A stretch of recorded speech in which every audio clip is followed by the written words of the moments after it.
Hi everyone, and we're now on to some puddings. We hope you enjoyed your meals last week, and today we're going to be making a German apple cake recipe, which is it's fairly similar to sort of traditional Victoria sponge, but just with loads of fresh apples in, which just give it a beautiful, beautiful taste. So Eddie is here once again, and he's going to talk you through this process of this cake. Okay. So firstly, we're going to bring our mixing bowl in, and we're also going to bring our butter in. Now the butter wants to be room temperature so you can mix it. Any particular butter, Eddie? Does it matter if it's salted or unsalted? Or? Generally when you're using pastry, it's unsalted butter because it's a sweet. But if you've only got salted, you can use salted. It's not the end of the world. Okay, so then we've got our sugar. We're going to add that into the mixing bowl. Literally mix the sugar and the butter until it's all combined. And it'll go light and fluffy. And you're using caster sugar there, I see, Eddie. Could you, if you've only got icing sugar or granulated sugar, would that also be fine? You'd get away with icing sugar, but not granulated. It'll leave grains in your mixture.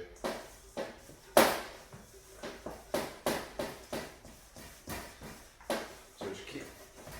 It's cold out, which doesn't help.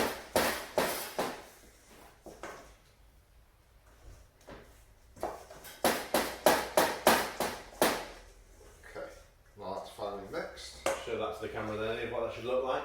That's nice. I remember as a child that used to be the bit I quite liked eating, butter and sugar mixed together when I was making cakes with my great aunt. Okay, so we're going to replace the spatula now with a whisk. We're going to get our egg. Straight in there with the egg.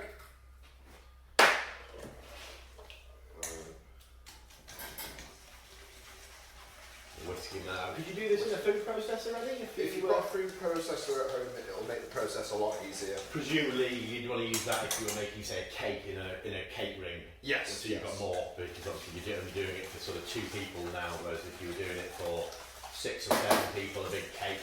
Yes. Mix it all in the processor. Yeah. And it's much quicker when you use a food processor. But we're going back to the old-fashioned way of doing things before the era of food processors, and quite an old cake. This actually, it's traditionally a German cake that they used to put in the old bread ovens at the end of bread service for the villages and make the cakes for people to tuck into after they've cooked throughout the early part of the afternoon. Okay, so we're just mixing the egg into the butter and the sugar mix, just until it combines like so. And then next to go in is our flour. Now this is plain flour, because we're going to add baking powder. Would you use self-raising flour with that, or would that It will change the recipe. And what would happen? Would it rise too much, or would it? Yes, it would rise a lot. You will find cake recipes out there that don't use baking powder and they use self-raising instead.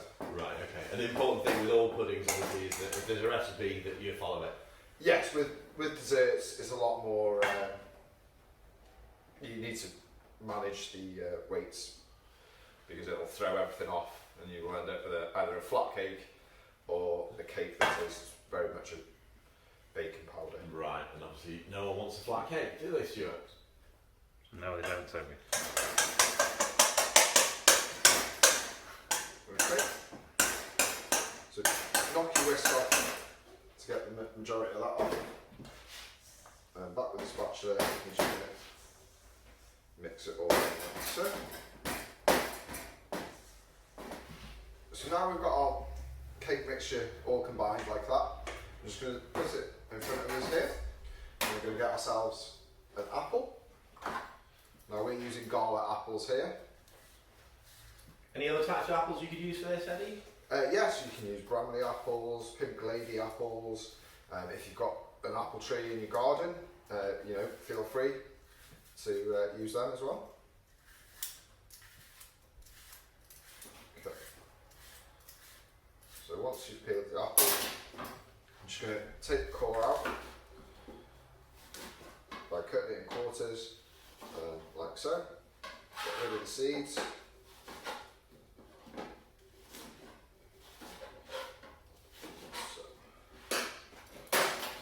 There cleaning away his mess, which is always good. Just makes things easier. You can see what you're doing. Always good to keep things nice and tidy. Nothing worse than getting everything ready to eat, and the kitchen's a bomb site. Always better to keep on top of it so that you can enjoy your food in a bit of cleanliness. That's it. Now from the quarter, I've literally just cut the apple in half, and we're just going to do some nice. So you're doing those little dices. Is that so they cook at the same speed as the sponge itself, Eddie? That's it, yes. Okay. And also If you are going to cut them bigger, you could have them bigger cut. There's nothing stopping you just cooking them down in the pan beforehand with a little bit of butter, a little bit of water, just to soften them a little bit to give them a head start. But if you cut them that sort of size, they'll cook at the same speed as the cake recipe. Just so you can see, well, they're like that size. Okay. Right. So once we've got our apple chopped, we're going to throw that into our mix. I'm going to give that a good mix around.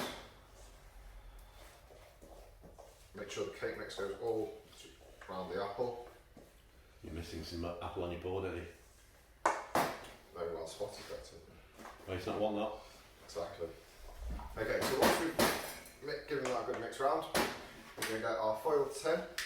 We're doing these in foil tins, obviously, so that you've got all the same sort of quantities at home. But you know, if you want to do a bigger recipe, you can sort of double it. I think if you triple that recipe, Eddie, you get sort of a 9-inch cake ring. That's it. Yeah. If you triple the recipe, you'll get a 9-inch cake ring. And with this, you're going to fill it up about sort of 2/3, maybe 3/4, because it will rise a bit. Again, you can fill it up to the top if you want. It won't collapse out the side. It's more if you're going to put a lid on it afterwards. You need to make sure.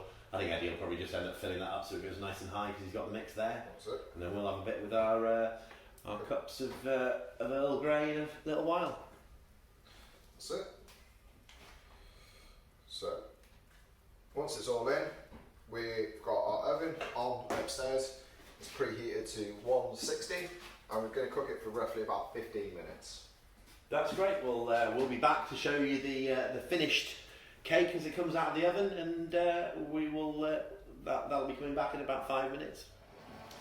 Right, so that's been in for about 15 minutes, and this is the apple sponge with all the nice apple that's there cooked inside it. We spread it out quite evenly throughout the mix, as you saw in the video. So with each mouthful of the hot sponge, you're going to get a nice, soft, gooey apple, which, I say, when it's hot, be a little bit careful when it comes straight out of the oven because it will be absolutely roasting. So Eddie, maybe don't taste that today, just because you might burn yourself. Yeah. And again, you can you'll be able to kind of cut around the edge of it and be able to take it out when it goes a bit cooler to put it on a plate if you wanted to have it with a cup of tea or anything. If you're having it as a pudding, Eddie, what would you have that with? You could have a creme anglaise or a custard, ice cream. Again, we could go with the fruit compote to complement it. But to be fair, I just like a nice big slab of it with a cup of tea. It's lovely on its own. Excellent. Well, that was delicious, Eddie. Thank you once again for this week and for sharing us with your German apple cake.